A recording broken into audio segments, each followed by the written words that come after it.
Dube. He joins us now via Skype. Mr. Dube, always a pleasure having you on the program. Let me greet you as well as the viewers and humble myself. Thank you very much indeed for taking the opportunity. Let's start with the Judicial Commission of Inquiry into allegations of state capture. We saw the former Eskom board chair Zola Tsotsi testifying about this email exchange between himself, then Minister Lynn Brown, and the Gupta business associate Salimesa. No doubt you've listened to some of the testimony carefully. What sort of picture does the former board chair paint? I think what is happening in the Zondo Commission is an arena where people who were not seeing eye to eye previously, they are using now this noble forum to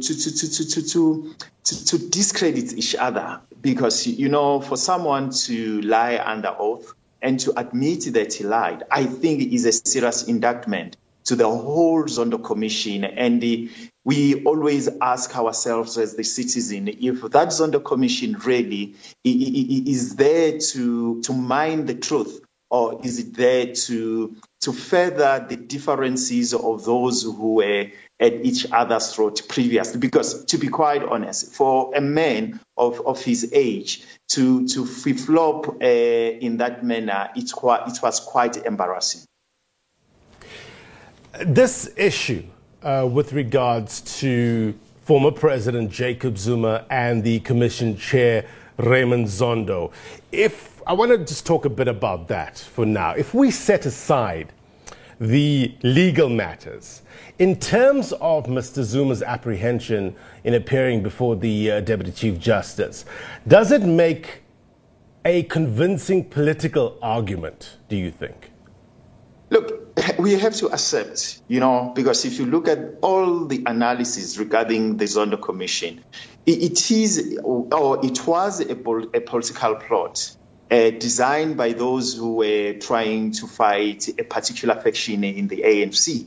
And now I think the former president, Jacob Zuma, he sensed that look, this has nothing to do about justice, but it is a political game. And now he is playing a political game. And as he is playing the political game, all of us know very well that he's good at it. And that is pushing Ubaba Zondo into a corner, because he's not a political guru and he's not even political savvy. And so he is in trouble. And now the whole commission, or the whole reason behind this commission, is starting to unravel, to say it was nothing to do with justice. It was nothing to do to apprehend those who are corrupt and those who have committed crime in our country, but it was there to hunt one man's head, and that head was of Jacob Zuma. And him, by saying he's not longer cooperating with the Zondo Commission, as you can see now that the Zondo Commission is starting to be in a serious predicament. Reportedly, the ANC's top leadership will hold engagements with the former president, Jacob Zuma, soon. We learned that when the president, Cyril Ramaphosa, was engaging with SANEF. I have a clip for Xolani. I just want to play it for you and the viewers. Just take a listen to this. With regards to former President Jacob Zuma, there are quite a number of engagements that are happening, and one of those is an engagement that he's going to be having with the top leadership of the ANC, which should be happening any day soon. And it's been agreed, he's agreed to it, and we've all agreed to it, that we are going to engage with him. He is a member, and a disciplined member of the African National Congress, and we will be able to have an engagement with him. And the message will be fairly simple and straightforward, that let us all abide by our constitution, respect our institutions, particularly the judiciary. Now, does this matter have any bearing on myself, challenge? No. The important thing for me as President of the Republic is to insist that all of us must abide by the rule of law and the Constitution of the Republic. And that is the sum total of what I stand for as the President of the Republic. Well, Mr. Dube, when you look at the two hats that Mr. Ramaphosa uses, that of President of the Republic and that of the ANC, President of the ANC, is it wise for him to intervene? Does he even have a choice to stay out? And if so, if he does intervene to an extent, what sort of precedent does that set? Look, we don't have a leader in South Africa. President Cyril Ramaphosa has failed the South Africans. ANC as an organization is leaderless, and us as a country, we don't have a leader. What he just said yesterday is a clear indication. You know, he is undermining the state institution, and he is telling us as South Africans that there are people who are above the law, and he's telling us to a certain extent that, look, guys, I have failed. And now, us as an organization, we have to go and have a political talk with someone whom we said earlier on as an organization. He must travel alone, not using organization members or not being associated. He must not associate the organization with his own personal issues here.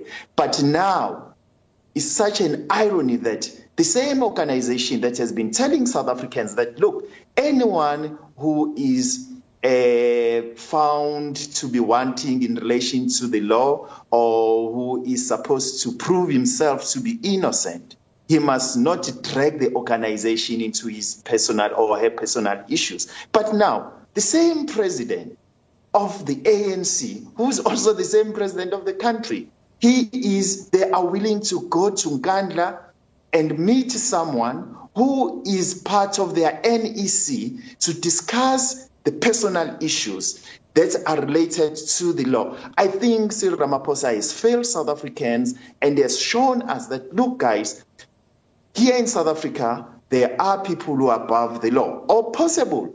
Maybe his plan is boomerang and his plan is starting to fail, and he's there to negotiate for a truce, and he's not there to negotiate for the rule of law to be enabled and for the rule of law to take its course. But here, what is very interesting, It seems as if is Jacob Zuma now who's saying, look, guys, don't come here. I want to deal this thing in a way that I think befits for me to deal with such kind of allegation. And so I don't understand why ANC is going to Jacob Zuma and him, even himself, wanting to go there. And he's saying he will be telling Jacob Zuma about the constitution and so forth. Jacob Zuma was the president of the country. He knows the laws. He knows everything. And so it's quite contradicting. And really, as I'm saying, we as South Africans, we don't have a leader. And the ANC as an organization as well In terms of how Mr. Ramaphosa is approaching this, is the amount of support that the former president, Jacob Zuma, enjoys part of the calculus in terms of Ramaphosa's consideration? The stance by the former president, how do you think it resonates amongst his supporters? Give us the state of play, give us the cause and effect here, and how it plays into the approach from the ANC's top leadership. Look, I think the ANC underestimated Jacob Zuma's political maneuvering. They thought that he's someone who is weak and is someone that sooner he will be irrelevant in the South African politics. And now they are seeing that, look, what they thought was wrong. And now they have to go and kneel, because literally they are going to kneel now and plead and kiss his ring to say, look, let us kiss your ring, let us reach consensus. Because Jacob Zuma has already made it clear that, look, I'm not cooperating. And so why Cyril Ramaphosa and as well as the ANC say, let the law take its course? Why are they not saying that? What is it that they are fearing when as they are going to Nkandla? Let the law take its course. That's what they've been telling us. And so why are they fearing now? Let's just talk about another issue that's been in the news cycle. Former State Security Minister Bongani Bongo is now free from bribery charges. The legal aspect notwithstanding, what does this mean for Mr. Bongo politically? I think what you have to ask ourselves, what it means for the one who was a complainant, as well as also it go back to the issues of Vijay Mentor, to the issues of Cebisi Jonas, people who simply throw statements without proper evidence. And such kind of act, it taints people's image, it destroys people's life as well as their careers. Because I think such kind of strategy is not good at all, where your colleagues simply come with insinuation and allegation, and then when they are supposed to go and present this allegation with evidence, and then they fail. And so I think here it shows clearly that people or certain people in the ANC, their words carries much more weight than the others. But when they go to the court of law and then they are proven wrong. And another thing, if you have heard yesterday, another narrative that was starting to emerge is that because it was Judge Hlophe, and now people are starting to categorize even our judges to say this one is sympathetic to Jacob Zuma, hence Bongani Bongo was acquitted. And so I think that the ANC factionalism is starting also to ravage certain holy institutions in our country. The news and facts are always only useful in the context of humanity. And we thank you, sir, for your perspective as always. Be well. Thanks a lot. All right, there we go. Xolani Dube, the political analyst. No doubt on this channel, we will bring in more voices to give us their perspective on the current state of play, politically and otherwise, here in South Africa.